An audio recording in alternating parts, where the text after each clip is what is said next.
Chemical reaction of हैलोएरिन में हमने nucleophilic substitution reaction पढ़ लिया। अब हम पढ़ेंगे electrophilic substitution reaction. Electrophilic substitution reaction of haloarene. इसे पढ़ने से पहले हम रिएक्शन पढ़ने से पहले थोड़ा सा हम पढ़ेंगे ये जो हैलोजन एटम होते हैं, हैलोएरिन में जो हैलोजन एटम होते हैं वो आर्थो पैरा डायरेक्टिक ग्रुप होते हैं। आर्थो पैरा डायरेक्टिक ग्रुप का मतलब यह आने वाले इलेक्ट्रोफिल को आर्थो और पैरा पोजीशन में भेजते हैं। मतलब जो आने वाले इलेक्ट्रोफिल को आर्थो और पैरा पोजीशन में भेजता है उसे आर्थो पैरा डायरेक्टिक ग्रुप कहते हैं। आर्थो पैरा आपको बताए थे कि कोई बेंजीन रिंग है, बेंजीन रिंग और कोई बेंजीन रिंग है, बेंजीन रिंग में ये आर्थो पोजीशन, मेटा पोजीशन और ये क्या होता है, पैरा पोजीशन होता है। मतलब कोई भी बेंजीन रिंग में दो आर्थो, दो मेटा और ये क्या होते हैं, पैरा पोजीशन होते हैं। आपको बताया कि जो हाइड्रोजन एटम होते हैं वो क्या होते हैं, आर्थो पैरा डायरेक्टिक ग्रुप होते हैं। क्यों? क्योंकि आने वाले इलेक्ट्रोफिल को आर्थो और पैरा पोजीशन पे भेजते हैं। क्यों आर्थो और पैरा पोजीशन भेजते हैं इसको हम पहले पढ़ेंगे। देखिए जैसे यहाँ पे क्लोरोबेंजीन हमने ले लिया, क्लोरोबेंजीन। इस क्लोरोबेंजीन में बेंजीन पे Cl अटैच है, Cl के 1 2 3 लोन पेयर इलेक्ट्रॉन है। ये लोन पेयर इलेक्ट्रॉन रेजोनेंस में क्या कर रहा है, पार्टिसिपेट कर रहा है और पार्टिसिपेट करके ये यहाँ पे पाई बॉन्ड के रूप में आ गया और पाई बॉन्ड क्या हो गया, लोन पेयर के रूप में चला गया। जिससे ये रेजोनेंस में पार्टिसिपेट करने पे सेकेंड रेजोनेंस, थर्ड और फोर्थ वाले केस में आर्थो पोजीशन पे, पैरा पोजीशन पे और आर्थो पोजीशन पे इलेक्ट्रॉन डेंसिटी क्या हो जा रही है, इंक्रीज कर जा रही है। नेगेटिव चार्ज आ रहा है ना, नेगेटिव चार्ज मतलब इलेक्ट्रॉन डेंसिटी ज्यादा in comparison to meta position. मतलब मेटा पोजीशन के कंपैरिजन में आर्थो और पैरा पोजीशन पे इलेक्ट्रॉन डेंसिटी इंक्रीज हो जा रही है।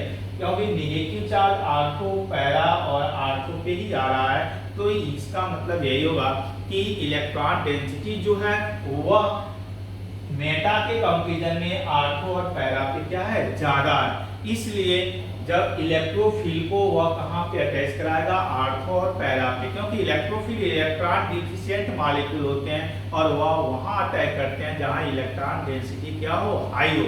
तो इलेक्ट्रॉन डेंसिटी हाई कहाँ पे हो रहा है, आर्थो और पैरा पे हो रहा है। या जब आर्थो और पैरा पे इलेक्ट्रॉन डेंसिटी ज्यादा हो इसलिए इलेक्ट्रोफिल वहां पे अटैक करते हैं। तो कहते हैं कि ये हैलोएरिन में जो हैलोजन एटम होते हैं, क्लोरीन, ब्रोमीन, आयोडीन जो भी है, ये सब के सब आर्थो पैरा डायरेक्टिव ग्रुप होते हैं। आर्थो पैरा डायरेक्टिव ग्रुप होने का रीजन क्या है, क्योंकि रेजोनेंस के कारण ये आर्थो पैरा पे इलेक्ट्रॉन डेंसिटी इंक्रीज कर जाते हैं, मतलब नेगेटिव चार्ज क्रिएट कर जाते हैं। और नेगेटिव चार्ज होने के कारण ये मेटा कंपैरिजन में आर्थो पैरा पे इलेक्ट्रॉन डेंसिटी ज्यादा होती है, जिसके कारण इलेक्ट्रोफिल आर्थो पे या तो पैरा पे दोनों का मिक्सचर बनाते हैं। इसके साथ ये तो हो गया रेजोनेंस में इफेक्ट डालते हैं। इसके साथ साथ जो हैलोजन जो एटम होते हैं वह माइनस आई इफेक्ट ग्रुप वाले होते हैं, इलेक्ट्रॉन एक्सेप्टिंग ग्रुप होते हैं। एक प्लस आर के कारण ये आर्थो और पैरा पे इलेक्ट्रॉन डेंसिटी इंक्रीज कर दे रहा है। इसके साथ साथ ये क्या हो रहा है, जो हैलोजन जो एटम होते हैं, ये हैलोजन एटम ये माइनस आई इफेक्ट के ग्रुप है। मतलब ये इलेक्ट्रॉन एक्सेप्टिंग ग्रुप है, इलेक्ट्रॉन एक्सेप्ट करते हैं। मतलब रिंग से ओवरऑल इलेक्ट्रॉन को अपने तरफ एक्सेप्ट करेंगे और जब इलेक्ट्रॉन को अपने तरफ एक्सेप्ट करेंगे तो ओवरऑल रिंग पे क्या होगा, इलेक्ट्रॉन डेंसिटी कम हो जाएगी। और जब इलेक्ट्रॉन डेंसिटी कम हो जाएगी इसलिए कहते हैं कि हैलोजन एटम रिंग को क्या करता है, डीएक्टिवेट करता है। क्यों डीएक्टिवेट करता है, क्योंकि ये इलेक्ट्रॉन एक्सेप्टिंग ग्रुप होता है, माइनस आई इफेक्ट ग्रुप वाला होता है और इलेक्ट्रॉन डेंसिटी रिंग से क्या करता है, एक्सेप्ट करता है, जिससे रिंग पे इलेक्ट्रॉन डेंसिटी कम हो जाती है और यह क्या होता है, यह रिंग डीएक्टिवेटिंग ग्रुप। तो कहते हैं कि हैलोजन एटम जो होते हैं आर्थो पैरा डायरेक्टिव ग्रुप होते हुए भी ये रिंग को डीएक्टिवेट करते हैं।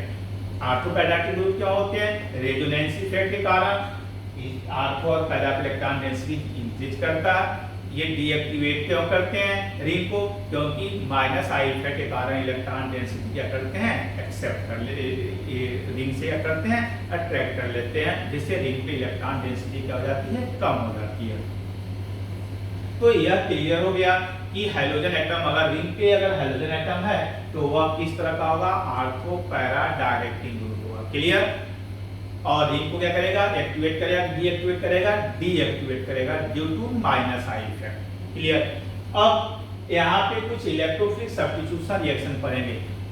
ये हैलोजेन इलेक्ट्रोफिलिक सब्स्टिट्यूशन रिएक्शन वही शो करते हैं, halogenation reaction, nitration, sulphonation, Friedel Crafts alkylation, Friedel Crafts acylation.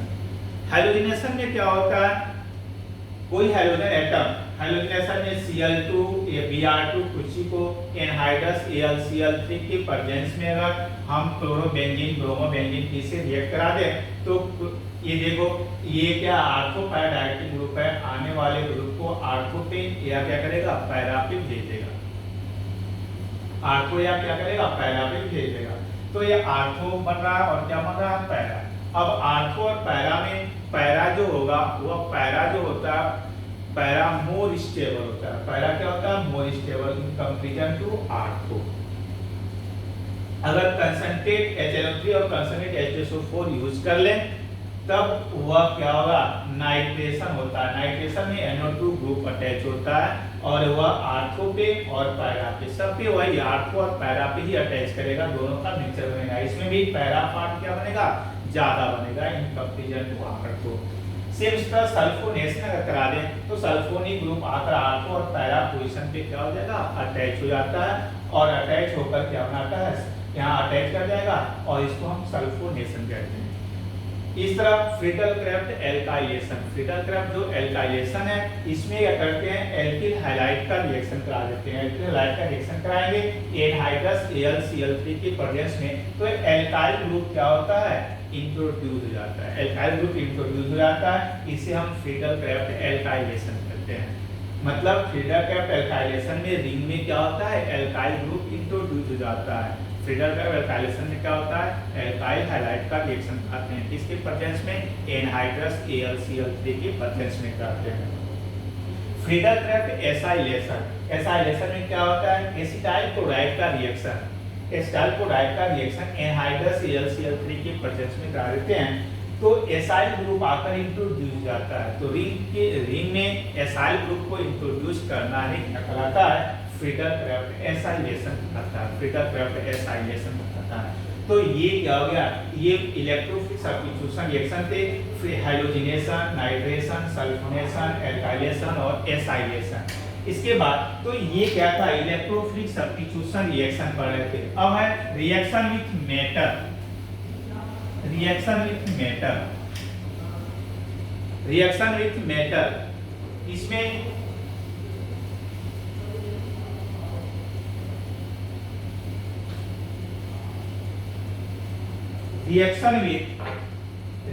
Reaction with sodium metal, अगर हम एल्किल हैलाइड है हाइड्रोएरिन का रिएक्शन अगर हम सोडियम मेटल से करा दें, alkyl halide, one molecule alkyl halide और वन मॉलिक्यूल क्या कर लें, हाइड्रोएल्केन और वन मॉलिक्यूल हाइड्रोएरिन यूज कर लें ईथर के प्रेजेंस में, ड्राई ईथर के प्रेजेंस में, तो यहां से ये बेंजीन रिंग पे एल्काइल ग्रुप आकर क्या हो जाता है, इंट्रोड्यूस हो जाता है। एल्केन, इसे हम ऊर्ज फिटिंग रिएक्शन कहते हैं, क्या कहते हैं, Wurtz fitting, Wurtz fitting reaction कहते हैं। मतलब ऊर्ज फिटिंग रिएक्शन में क्या हो गया, अगर हम यहाँ पे क्या कर दें, क्लोरोबेंजीन ले लें, क्लोरोबेंजीन, इसका रिएक्शन सोडियम से करा दें और यहाँ पे ले लें CH3, यहां से बाहर निकल जाएगा और ये अटैच हो जाएगा आपका CH3 ग्रुप, टॉल्यूइन बन गया, CH3 टॉल्यूइन, हाई एल्केन का फॉर्मेशन हो गया, एरोमेटिक हाइड्रोकार्बन बनता है। तो कहते हैं कि अगर एक एरोमेटिक या हाइलो एरीन और एक क्या हो गया हाइलो एल्केन का रिएक्शन सोडियम मेटल से करा दें तो हायर एरोमेटिक क्या होता है हाइड्रोकार्बन का फॉर्मेशन हो जाता है, इसको टॉल्यूइन कहते हैं। ये क्या होता है Wurtz Fittig reaction. Wurtz Fittig reaction में एक हाइलो एरीन होगा और एक मॉलिक्यूल क्या होगा हाइलो एल्केन होगा। किससे रिएक्शन कराते हैं सोडियम मेटल से कराते हैं। अगर हम दोनों मॉलिक्यूल जो ले रहे हैं वह दोनों मॉलिक्यूल हाइलो एरीन ले लें, दोनों मॉलिक्यूल अगर हाइलो एरीन ले लें, दोनों के दोनों मॉलिक्यूल कर ले हाइलो एरीन ले लें, हाइलो एरीन ले लें तो ये क्या बन जाता है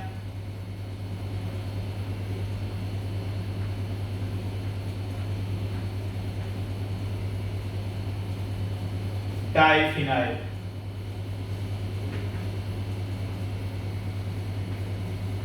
डाइफिनाइल का फॉर्मेशन करता है। बहुत ही इंपॉर्टेंट कन्वर्जन पूछ जाते हैं ये। डाइफिनाइल का क्या होता है फॉर्मेशन हो जाता है। अगर हम यहाँ पे कोई भी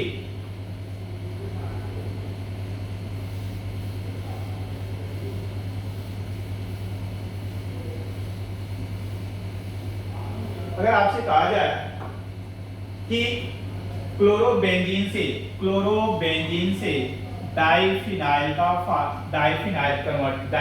में कन्वर्ट कीजिए तो क्या करेंगे क्लोरोबेंजीन का रिएक्शन सोडियम मेटल से करा देंगे, सोडियम मेटल से करा देंगे। यहां से क्या हो जाएगा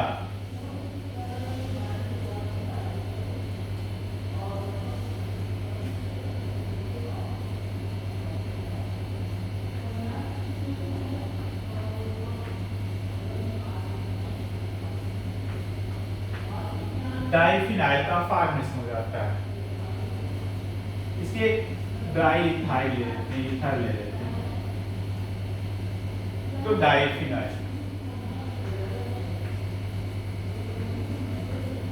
डाइफिनाइल तो क्लोरोबेंजीन से बनाना हो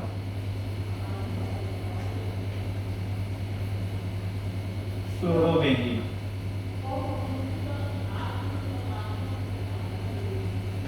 इसे हम फिटिंग रिएक्शन कहते हैं। क्या कहते हैं फिटिंग रिएक्शन।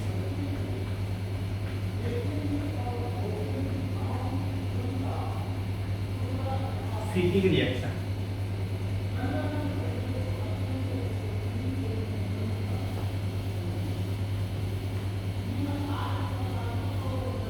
अगर आपसे कहा जाए क्लोरोबेंजीन से टॉल्यूइन बनाइए, क्लोरोबेंजीन से क्या है टॉल्यूइन बनाइए तो अभी आपको बताए इसका रिएक्शन क्या करेंगे वही सोडियम मेटल से करा लेंगे CH3 यहाँ से Cl क्या हो जाएगा बाहर,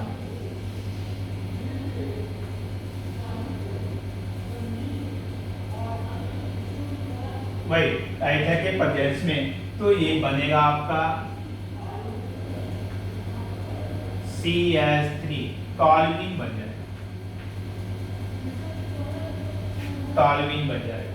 तो अगर आपसे कहा जाए क्लोरोबेंजीन से डाइफिनाइल बनाइए, क्लोरोबेंजीन से टॉल्यूइन बनाइए तो इस तरह से रख सकते हैं, इसको बना सकते हैं। तो हमने यहाँ पे क्या क्या पढ़ा हाइड्रोजन के केमिकल रिएक्शन में nucleophilic substitution reaction, electrophilic substitution reaction and reaction with metal.